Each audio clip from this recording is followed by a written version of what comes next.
राजदरबाराच्या पूर्वेस असणाऱ्या या नगारखान्याची किमान उंची 50 फूट असून रुंदी 30 फूट आढळून येते.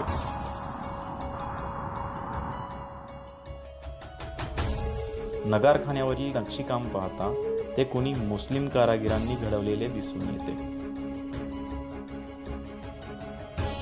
कमानीवरील केलेली कमळ पुष्पांची कारागिरी पाहून अखंड लक्ष्मी अलंकृत म्हणजेच जणू माता लक्ष्मी तिथे पाणी भरत असल्याचा भास होतो. तर शरफ शिल्पाच्या माध्यमातून अवघी पातशाही राजियांनी आपल्या पंजात जकडून ठेवली आहे असे दर्शविते. 32 फूट उंचीचा महादरवाजा उघडताच नगारखान्याची आतील बाजू समोर येते. नगारखाना म्हणजेच एक बंदिस्त जागा. मंगलसमयी येथे नगारा वादन होत असे. नगारखान्यात आत आल्यावर डाव्या बाजूस एक दरवाजा आढळून येतो. तेथून पायऱ्या चढून वर गेल्यावर आपण किल्ल्याच्या जास्तीत जास्त उंचीवर जातो. येथून दिसणारे आसमंत नेहमीच भव्य असते.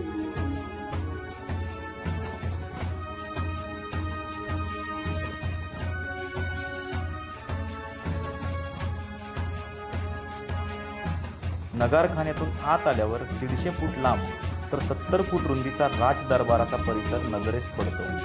त्याच राजदरबाराच्या परिसरात पूर्वी कारंजे फवारत असत, ज्यांचे अवशेष आजही आढळून येतात. सभोवताली घातलेली चिरेबंदी आणि त्याच्या साथीला अथांग आसमंताचे असलेले छप्पर राजदरबाराच्या वैभवाची भुरळ पाडून जातात. ऐतिहासिक दस्तऐवजांनुसार या दरबारात 2 ते 3 वेळाच दरबार भरल्याची माहिती आढळते. दरबाराच्या डाव्या बाजूस असणाऱ्या या वास्तूमध्ये न्यायनिवाडे आणि सरकारी कामकाज चालत असावे.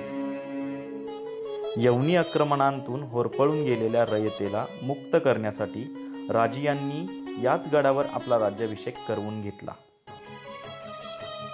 प्रौढ प्रताप पुरंदर क्षत्रिय कुलावतंस सिंहासनाधीश्वर राजाधिराज श्रीमंत छत्रपती शिवाजी महाराज.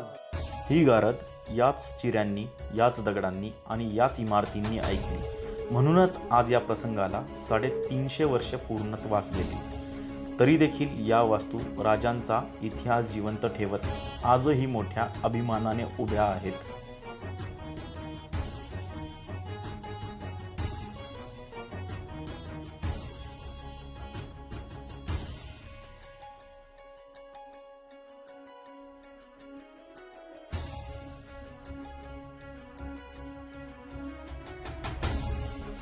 राजदरबारातून मागील बाजूस गेले असता जी इमारत नजरेस पडते तीस खास सदर म्हणून वापरत असे.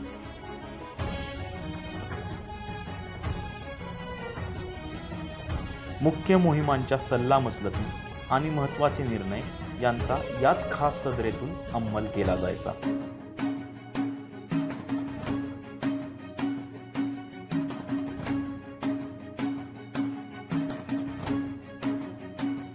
राजियांच्या राजवाड्यातून बाहेर पूर्व दिशेस आल्यावर ही खास सदर नजरेस पडते.